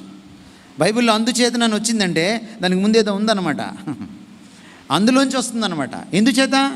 ఆ ముందు చేసిన దాన్ని బట్టి. ఎందుచేత? విధేయతను బట్టి. అందుచేతను ఇప్పుడు చదవండి అమ్మా. అందుచేతను పరలోకమందున్న వారిలో కానీ భూమి మీద ఉన్న వారిలో కానీ, పరలోకమందున్న వారిలో కానీ భూమి మీద ఉన్న వారిలో కానీ, భూమి క్రింద ఉన్న వారిలో కానీ, భూమి క్రింద ఉన్న వారిలో కానీ ప్రతివాని మోకాలు యేసునామమున వంగునట్లు, యేసునామమున వంగాలి. ప్రతివాని నాలుక తండ్రి అయిన దేవుని మహిమార్థమై యేసుక్రీస్తు ప్రభు అని ఒప్పుకున్నట్లు దేవుడు ఆయనను అధికముగా ఎవరు హెచ్చించారు? తమరు హెచ్చించుకోండి, డామ్ అని పడతారు. ప్రజలు హెచ్చించి మిమ్మల్ని ఆళ్లే పడేస్తారు. అందుకే మీరు చప్పట్లు కొడితే నాకు భయం. చప్పట్లు కొట్టిన చేతులే చెప్పులేస్తాయి రేపు పొద్దున. మనుషులను అస్సలు నమ్మకూడదు. నేను ఎందుకు ఇలాంటి మీటింగ్లకు వచ్చినప్పుడు అయ్యా దయచేసి శాలువాకి అప్పొద్దు అంటాను నేను. ఎందుకంటే దాన్ని ఎందుకు అని ఏమన్నారు కానీ దుశ్శాలువా అన్నారు దాన్ని. దాంట్లోనే ఉంది దుష్టత్వం అంతా కూడా. మనుషుల యొక్క సత్కారాల్ని, సన్మానాల్ని నమ్మకండి. మీరు హెచ్చించుకున్నా పడిపోతారు, మనుషులు హెచ్చించినా వాళ్ళే మిమ్మల్ని కింద పడేస్తారు. మన దేశంలో సినిమా యాక్టర్కి దేవాలయాలు కట్టిన సందర్భాలు ఉన్నాయి, మళ్ళీ వాళ్ళే ఆ దేవాలయాన్ని పడేసిన సందర్భాలు కూడా ఉన్నాయి. కానీ దేవుడు హెచ్చిస్తే నువ్వు పడిపో. ఎలా వస్తుంది తెలుసా? ఇది విధేయతలోంచి వస్తుంది. ఒక బంతిని నువ్వు ఎంత గట్టిగా కిందకు కొడితే అంత పైకి లేస్తుంది. అది ఎంత విధేయతో అంత అధికారం, ఎంత వినమ్రతో అంత హెచ్చింపు, ఎంత తగ్గింపో అంత పైకి ఎక్కడం. ఈ నియమం మీకు అర్థం కావాలి. ఇది అర్థమైతే చర్చిల్లో గొడవలు ఉంటాయా? పదవి కోసం పోరాటాలు ఉంటాయా? ఎలక్షన్లో కొట్టుకుంటారా? ఈరోజు ఎన్ని దుర్మార్గాలు చర్చిల్లో జరుగుతున్నాయి. ఒక్క పదవి కోసం, డబ్బు కోసం, కీర్తి కోసం, పేరు కోసం, ప్రతిష్ట కోసం. అరే నాయన పడిపోతావు. నేను కర్నూలులో ఒక చర్చికి వెళ్ళాను. చాలా పెద్ద చర్చ్, అది చాలా కాలం నుంచి ఉంది ఆ చర్చి. దాదాపుగా 100 సంవత్సరాలకి దగ్గర పడిందో దాటేసిందో తెలియదు. అలా కూర్చున్నానో లేదో స్టేజ్ పైన ఇంకొక పెద్ద ఆయన తలనిరిసిన ఆయన వచ్చి కూర్చున్నాడు. కూర్చొని ప్రైజ్ లార్డ్ అన్నాడు. నేను ప్రైజ్ లార్డ్ అన్నాను. మరుక్షణమే ఆయన అన్నాడు, సార్ మీకు ఈ విషయం తెలుసా అన్నాడు. నాకు మీకేం చెప్పలేదు, మీరు ఎవరో నాకు తెలియదు, నాకెట తెలుస్తుంది సార్ అన్నాడు. నేను ఈ చర్చికి ప్రెసిడెంట్ని సార్, 25 సంవత్సరాల నుంచి నేనే ప్రెసిడెంట్ని అన్నాడు ఆయన. నేను ఒక క్షణం ఆగి అన్నాను, అంటే ఎవరికి ఛాన్స్ ఎవరు అనమాట అన్నాను. ఇంకా ఆ తర్వాత ఇంట్రడక్షన్ ఆగిపోయింది. తన గురించి తాను చేసుకునే పరిచయం ఇంకా అక్కడితో ఆగిపోయింది. ఇది చూడండి మీరు ఒకసారి. నువ్వు నిజంగా హెచ్చింపబడాలనుకుంటున్నావా? ప్రభు దగ్గర దాసోహం అయిపో. ప్రభువుకి ఆయన నియమించిన ప్రతి అధికారానికి లోబడు. చూడు దేవుడు నిన్ను ఎలా ఆశీర్వదిస్తాడు. ఇది విధేయతలో ఉన్నటువంటి ఆశీర్వాద పరాకాష్ట. The height of the blessing in obedience. మనకు సమయం చాలా తక్కువగా ఉంది, మనం ముగించుకుందాం. విధేయత గురించి మీకు ఇంకో విషయం తెలియాలి. ఇది ఒక్కరోజు అబ్బేది. ఇది రాత్రికి రాత్రి నీకు వచ్చేసేయదు, నీ అకౌంట్లో పడిపోదు. నువ్వు అభ్యాసం చేయాలి, నువ్వు కసరత్తు చేయాలి. అందుకని యేసుక్రీస్తు వారి గురించి ఏం రాయబడింది? ఆయన విధేయత నేర్చుకోనేను. తమరు నేర్చుకోవాలి. కొంతమందికి పెళ్ళి కాకముందే వంటొచ్చు, కొంతమంది పెళ్ళైన తర్వాత నేర్చుకుంటారు వంట. కొంతమందికి ఇప్పుడు కూడా సైకిల్ తొక్కడం రాదు. నేర్చుకోవాలి, నేర్చుకోవాలి. ఎక్కడ నేర్చుకోవాలి? ఆయన పాదాల దగ్గర నేర్చుకోవాలి. It takes time. మీరు అప్పుడప్పుడు ప్రభువుని పలకరించి హాయ్ బాయ్ అంటున్నారు అనుకోండి. అన్యుల ఇళ్లల్లో పూజ గదులు ఉంటాయి. వాళ్ళు ఏం చేస్తారంటే ఓ పూజ గదిలో దేవుడిని బంధిస్తారు. అప్పుడప్పుడు శుక్రవారం తలస్నానం చేస్తారు. ఆ తలస్నానం చేసినప్పుడు తలుపు తీస్తారు. అబ్బా వచ్చిందిరా అనుకుంటే లోపే దండం పెట్టి క్లోజ్ చేసేస్తుంది ఆవిడ. హాయ్ అంటది, ఆయన హాయ్ అనే లోపు ఇవిడ బాయ్ కూడా చెప్పేస్తుంది. అందుకని గుడిలో కూడా ఎక్కువసేపు ఉండరు వాళ్ళు. గుడికి వెళ్తారు, గబగబా వచ్చేస్తారు. ఇక్కడే గుడి దగ్గర వెళ్ళి వస్తా అంటారు అనమాట. అది క్రైస్తవ భక్తి కాదు. ప్రభు చిత్తమైతే రాబోయే రోజుల్లో క్రైస్తవ భక్తి గురించి నేను మాట్లాడతాను. క్రైస్తవ భక్తి ఏమిటంటే నువ్వు ఆయనతో ఒక నిరంతరమైన సంబంధం పెట్టుకోవాలి, ఒక నిరంతరమైన స్నేహం నెరపాలి, ఒక నిరంతరమైన సాన్నిహిత్యం మెయింటైన్ చేయాలి. ఇది అనునిత్యం జరగాలి. It's a daily business. Your fellowship with God, with Christ is a daily business of a Christian. ఇది జరిగినప్పుడు విధేయత క్రమేపీ అబ్బుతుంది, అలవడుతుంది. విధేయత అలవడినప్పుడు ఆశీర్వాదం దొరుకుతుంది. ఒక మాట చెప్పి నేను ముగిస్తాను. మీరు ఎప్పుడు ఆశీర్వాదాలు కావాలంటూ వస్తుంటారు కదా. ఇక్కడ ఆశీర్వాదాల కోసం ఈ బెల్లంపల్లి, కూకట్పల్లి లేకపోతే అలాంటి చోట్లకి వెళ్ళిన వాళ్ళు ఎంతమంది? వాళ్ళకి డబ్బులు పంపించిన వాళ్ళు ఎంతమంది?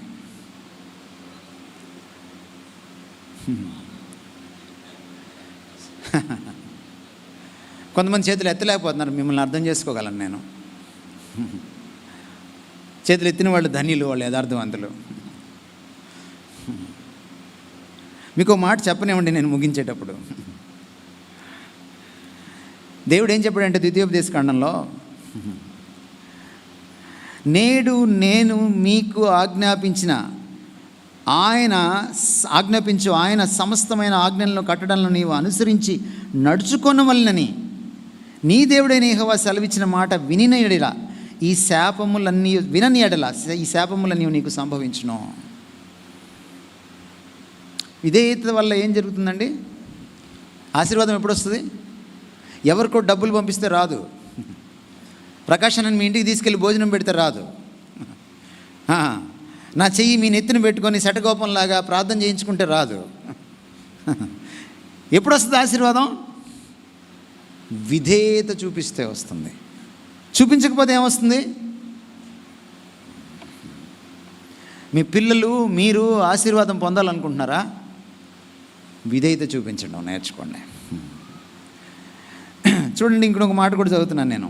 ద్వితీయోపదేశకాండం 32వ అధ్యాయం. మరలా వారితో ఇట్లా, మీతో సాక్ష్యముగా నేడు నేను పలికిన మాటలన్నింటినీ మీ మనసుల్లో పెట్టుకుని మీ సంతతి వారు, అంటే మీరే కాకుండా మీ పిల్లలు ఈ ధర్మశాస్త్ర వాక్యములన్నిటినీ అనుసరించి నడుచుకున్న వలనని వారికి ఆజ్ఞాపింపవలెను. ఇది మీకు నిరర్థకమైన మాట కాదు, ఇది మీకు జీవమే. మరియు మీరు స్వాధీనపరుచుకుంటూ యోర్దాన్ను దాటపోవచ్చున్న దేశంలో దేనిని బట్టి విధేయతను బట్టి మీరు దీర్ఘాయుష్మంతులు అవుదురు. కరోనా వస్తే కూడా ఎలా బతికేస్తావు? విధేయతను బట్టి బతికేస్తావు. ఈరోజు ప్రార్థన చేసుకోండి, తలలు వంచి ఒక 2-3 నిమిషాలు ప్రార్థనలు గడుపుదాం. ప్రభువా, విధేయత నేర్పించండి. అవిధేయురాలని, విధేయురాలని క్షమించండి అని ప్రార్థన చేసుకోండి. ఒక 2-3 నిమిషాలు మీ సొంత మాటల్లో దేవుడు మీతో మాట్లాడిన రీతిగా, మీ హృదయం స్పందించిన రీతిగా మీరు ప్రార్థన చేసుకోండి. విధేయత కీలకం, విధేయత ప్రాముఖ్యం, విధేయత తప్పనిసరి. దేవుడు ఆరాధన కంటే ఎక్కువగా, అనుభవం కంటే ఎక్కువగా, అందలం కంటే ఎక్కువగా, మరి దేనికంటే ఎక్కువగా విధేయతను కోరుతున్నాడు. బలుల కంటే, నైవేద్యాల కంటే ఎక్కువగా విధేయతే నైవేద్యం, విధేయతే బలియాగం. మీ శరీరాలని సజీవంగా సమర్పించుకోండి. ఇదే నిజమైన ఆరాధన, ఇదే నిజమైన బలియాగం అంటున్నాడు పౌలు రోమా 12లో. విధేయతే నైవేద్యం, విధేయతే ఆరాధన, విధేయతే బలియాగం. మీరు ఒకవేళ విధేయతగా చూపాలని కోరుకొని దాని నుంచి తప్పిపోవచ్చు. కానీ మీకు మనసుంటే, ప్రభా విధేయత చూపడానికి నాకు శక్తినివ్వు, కృపనివ్వు అని ఆయన అడగండి, ఆయన ఇస్తాడు. విధేయత చూపలేని నిస్సహాయ బ్రతుకులు మనవి. విధేయత చూపలేని పాపానికి బానిసలైన బ్రతుకులు మనవి. అవిధేయత సహజంగా అబ్బినటువంటి మనుషులం మనం. కానీ ఆయన పాదాల మీద పడి పేతురులాగా మనం పశ్చాత్తాపడితే ఆయన విధేయత చూపే శక్తిని, కృపను అనుగ్రహిస్తాడు. విధేయతే, క్రీస్తుకు విధేయులు కావడమే ఉగ్రత నుంచి తప్పించుకోవడానికి, నరకాగ్ని నుంచి తప్పించుకోవడానికి వీలవుతుంది, నిత్య జీవాన్ని పొందడానికి వీలవుతుంది. విధేయులు అయినప్పుడే ఆయన మాట్లాడడం మొదలెడతాడు. విధేయులం అయినప్పుడే మనం ప్రతి ఆశీర్వాదాన్ని పొందుకుంటాం. విధేయులమైనప్పుడే ఆయన మనల్ని హెచ్చిస్తాడు. మనం ప్రపంచాన్ని, మన గృహాల్ని, మన సంఘాలని పరిపాలించగలుగుతాం. మనం పనిచేసే చోట కూడా మనం తలగా ఉండగలుగుతాం. విధేయత కీలకం, విధేయత ప్రాముఖ్యం, విధేయత తప్పనిసరి. దేవుడు అంతిమంగా కోరుకునేది విధేయత.